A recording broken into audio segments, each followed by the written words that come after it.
Hello, welcome to Spook Radio episode 2, and my guest here is actually my cousin, Eamon. Yeah, hi, my name is Eamon. I'm Sania's cousin. What's up, guys? We have some spooky stories for you today coming from this young man right here. She lived in a house downtown in Toronto, and I used to be there all the time as well, and we see some shit in the basement. So please, speak on that. Yeah, so basically what happened was there was always kind of a weird energy in the basement. Like I remember so the basement was kind of laid out like there were stairs and then there was like a little living room with like a TV, sofa, etc. And then there was like a long hallway which my grandpa stayed in at the end of the room. That hallway to me and to like you and your sister as well always had like a weird vibe. We were always like, we don't want to go visit our grandpa because he lives in the weird hallway. Like we were always hesitant. We'd always ask each other to take each other. Or like there was also a laundry room right coming right down on the right. There was a laundry room that also had a very weird vibe. Every time I would be going down, I'm 4 years old, so like I don't really have a concept of like. You were 4 years old. Yeah, I was 4. I'm not still 4. Um at the time I'm 4 years old and I'm like still like I have no concept of like ghosts really or anything. But you saw something in that laundry Yeah, room. for sure. Like our grandma passed away in 2004 and I would see her doing laundry when I would be going down the stairs and like she wasn't alive. Yeah, and she wasn't alive. So like I would always see her like the clothes she wore doing laundry when I'm passing by. So I would like always look. Obviously, nothing would show up. But yeah, there was always like a weird vibe down there for sure. And when you were downstairs, did you notice anything in the place where you were like watching TV in the living room in the basement? Was there anything that came to you, or you saw something when you went into that laundry room, only in that area specifically? Yeah, I was sitting and watching TV. I could from my peripheral see the stairs, and like it was always dark at the stairs. I don't know Yeah, I why. It was remember that. always dark, and like I was seeing something running past like the stairs, and I'm like, who Was it is that? dark? Yeah, it was dark, and like I saw something dark running past in my peripheral. Again, at the time, I'm the only child living there, so I'm like, there's no other kid living there. I go and check, and like I look into the laundry room hallway, and I see something like dark, and then I freak out, obviously run up the stairs to my mom. But yeah, I definitely saw something dark in the laundry room.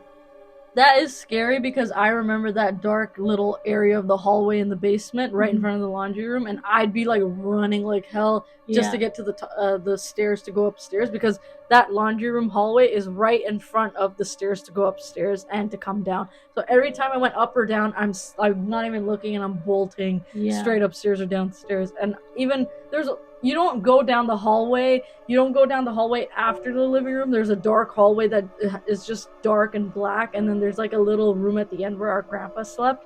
And it was just like really creepy that we were downstairs all the time and we were amongst something that was very dark there. Yeah, for sure. Like and like when it was like passing by or whatever in front of the laundry room, I thought it was a kid because it was small, right? But like I feel like it was like honestly, like personally, like if I try to theorize it, like I feel like it was trying to, I don't know, like entice me because it's like, oh, it's a kid, it's small. So like when I did go in front of the laundry room and I saw it and it was like some sort of small black figure, I instantly ran upstairs because I'm like, I'm not trying to go investigate anymore. And also, our aunt that you have heard about in my previous stories on my TikTok page, she has seen some shit in that house, and everyone kind of conjured it up to her mental illness at the time.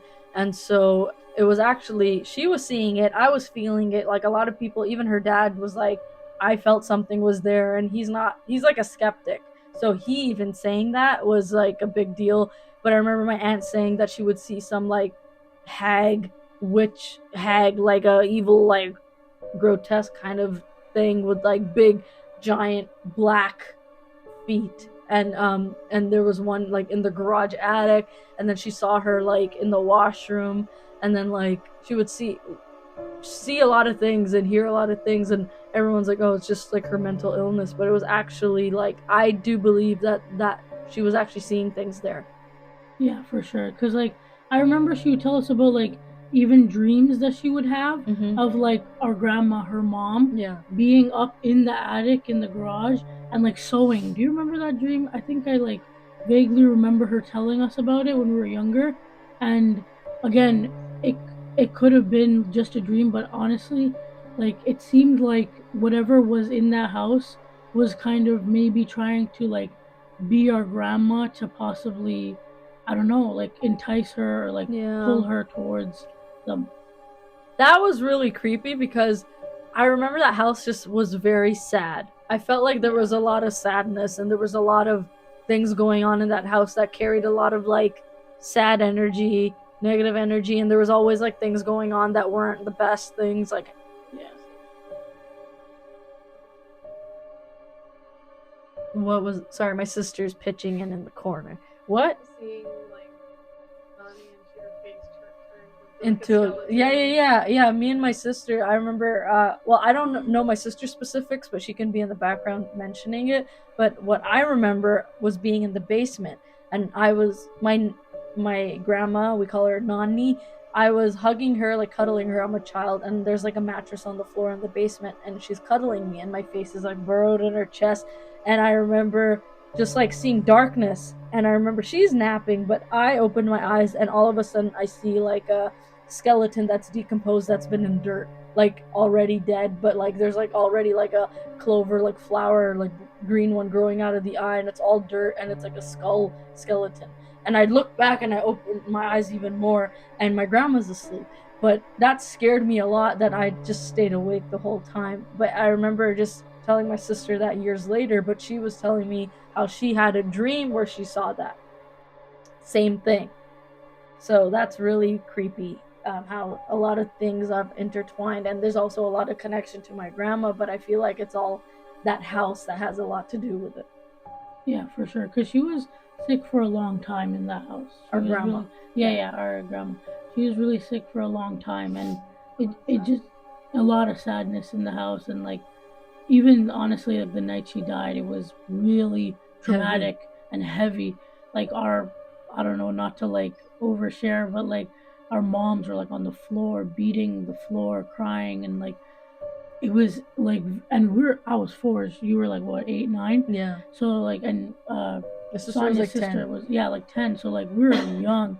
So like I don't know, just seeing that, like, and even again after she passed away, it just, the sadness never really went away. Yeah, it just, like nothing, it just stayed sad in this kind of way where nothing was the same after her death, and also being in that house. There's just something there, and I think that had a lot to do with what's been going on with that, like the things that happened in that house for sure, and in the family there. And our aunt, the one that Sonia refers to a lot in the videos, she, not saying like everyone else wasn't affected, but like she was really like really traumatized by it, to the point where yeah, she was like really mentally ill because of it. But I feel like because she was so mentally vulnerable and mentally weak, that I feel like whatever sadness or whatever darkness that was in the house tried to like latch onto her. Yeah, because she was Specifically. the most vulnerable. Yeah. And I mentioned this in my video just recently, that if you're weak, vulnerable, and you're in a grieving, mourning state of someone you've lost, these things can latch onto you and pretend as if they are your loved ones that have passed, Yeah. and they can fuck with you and get into your head and like do a lot of shit. And I feel like maybe she was taken advantage of because she was the most vulnerable and hurt and grieving the most. Yeah. Yeah, for sure. I feel like they all were affected really negatively. Yeah. Like all the siblings, like my mom, my uncle, my aunt, like they all just got really affected negatively by this, and living in that house and being in that house and just dealing with so much trauma. And For sure. I don't think anything changed after that. But is there anything else that you remember being in that house, and anything that you saw or felt? other than the basement thing? I think. I remember specifically like because auntie or aunt she referred to the dream because I don't know if you remember it, but I remember her talking about that dream and saying like Maji. I call her Maji Nani, similar. Our grandma. Yeah, our grandma. She was like Maji was sewing upstairs, right in the garage, and because me being 4 and young, I'm like, oh, Maji's alive. Then she's not gone. So I remember like going down the like I guess like sidewalk. It was like a little concrete sidewalk going to the backyard, leading to the garage. And I remember like opening the garage door, and again, there's like a car, but like to the left is stairs that go up to the area that my aunt was talking about. And I was literally about to go up there and check if my grandma was up there, but I remember my dad coming and going like, Eamon, what are you doing? And like he's like, come back inside. You don't go up there alone. And he was like very angry at me. And I don't remember, like he wasn't like he wouldn't ever like scream at me like when I was young. And he didn't even tell you? No, he never told me. I was like, why? Maji's upstairs. He's like, no, she's not. Come down. Come on. And he grabbed my hand and took me inside. But like, I don't know. I feel like if I went up there, you might have saw some shit. Yeah, like I feel like I could have saw something or felt something. And I do remember. Sorry to jump in. I do remember. My uncle, like your dad, saying, and your mom, and whoever else lived in that house, saying they saw something in the garage, which wasn't related to our aunt's dream about seeing Nani up there. Yeah. But it was some like black figure that they said they saw. Mm-hmm. I think your mom saw it right in the house first, and then she said she saw it in the garage, and then your dad kind of got spooked and also said he saw something. Mm-hmm. So I think he was thinking of that, right? And you were thinking Nani. Yeah, because of the dream. Yeah, so but like it's crazy how those two things are linked. Like, yeah, everyone's seeing some form of it. Yeah, there was definitely something dark there, and I don't doubt that there is something still there. Yeah, who knows? But I remember me, my sister, and Eamon, we all went in the garage and used to chill in the attic sometimes and sit there. I remember that. And I just remember it being creepy, and I just remember my uncle and my mom saying, stop hanging out there and come down. Like, stop. We didn't know, but there was like a creepy vibe. And then the moment we actually found out that there was like some hag kind of person that was there, or like there was seen there from one of our like my aunt or my mom or my uncle like saying something, we stopped going there. And I remember there's like a little window at the top of the attic, and I remember just looking there sometimes at night, and it was just like, you don't know, maybe something was looking back at you.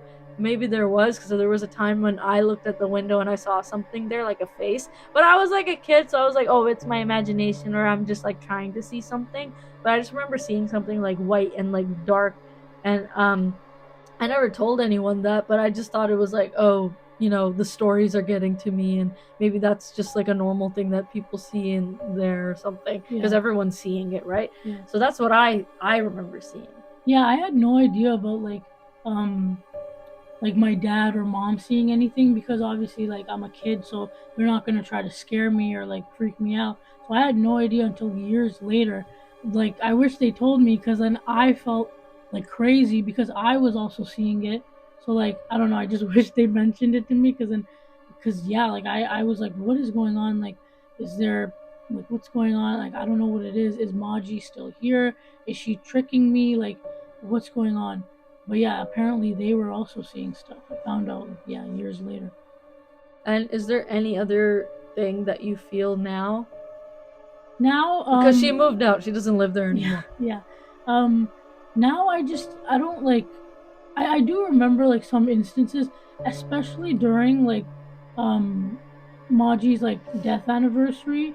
We do like experience like similar things. Like your mom was telling me that like, when she went to visit our grandma at her grave, she smelled her perfume, and like you guys like were like alone in your sister's room. Like this was like a new house as well, like not her Mississauga house, but like a new house. It was like what 3 a.m. like her death anniversary, so it was like it was like after 12, and you guys smelled her perfume too. And then something touched my sister's shoulder. And then my Right. sister jumped on me and she's like, something touched my shoulder. Like, Yeah. we're literally, I remember I smelled her I don't think perfume it was 3 a.m., but like it was kind of in the middle of the night. Yeah. Oh, okay. But I remember it being middle of the night after. But it didn't feel like It didn't feel dark or dark. scary, Yeah. but we remember smelling her perfume, and then me and my sister were like, Grandma? We're like, are you here?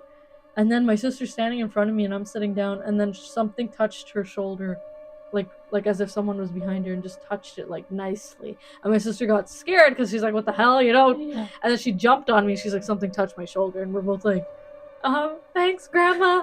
Nice.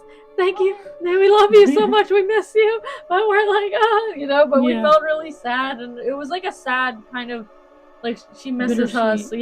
Yeah.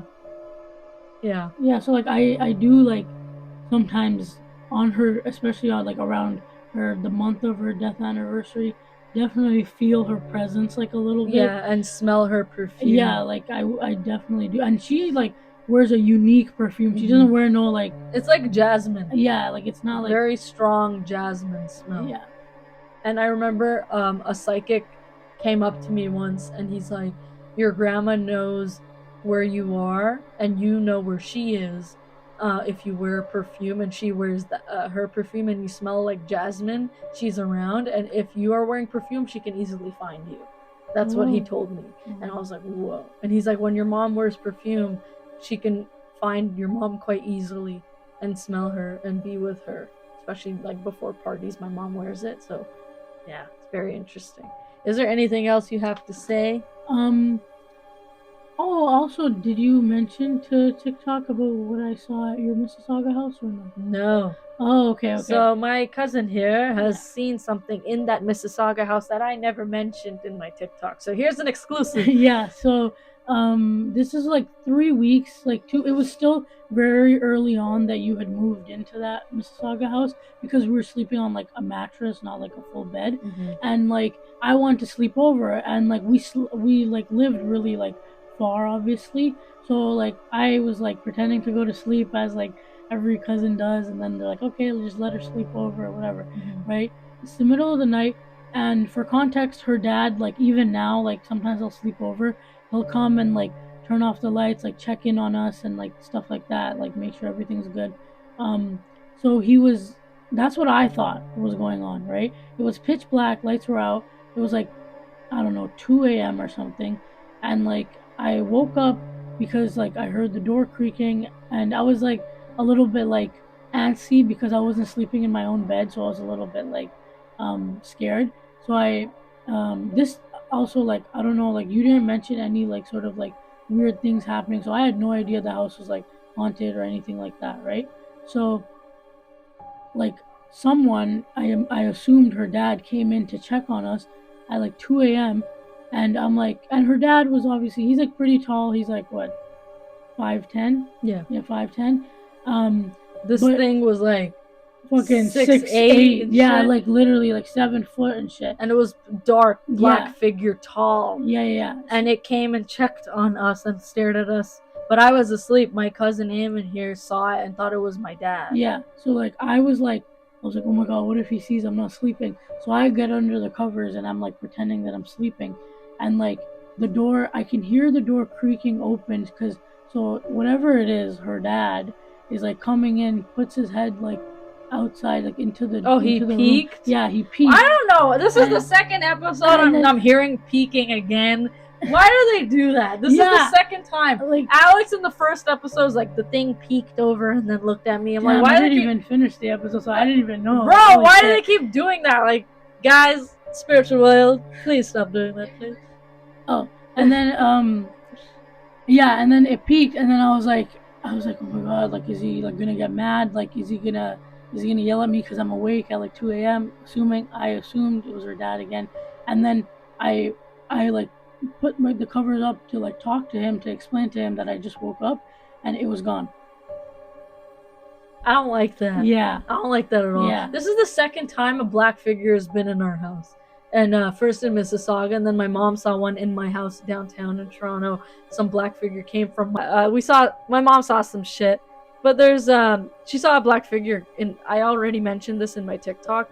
But yeah, in our other house. But I don't think they're related. I just think it's from two separate things. I seen some shit, and Eamon's seen some shit in the basement at our house, and felt something. We all did, and I'm glad they moved out. Is there anything you need to plug? No, not really. I don't really go on social media. I have Instagram, so like. Shout out her Instagram. Okay. I'll put it right here. Yeah, put it here because I don't even remember my username. It's underscore Eamon Mirza. Yeah. So that is her Instagram. Huh? Yeah, I was like, oh, I didn't know. Like, anyways, that's it. All right, guys. That is the end of episode 2 of Spook Radio. I will see you guys in the next one. Stay spooky.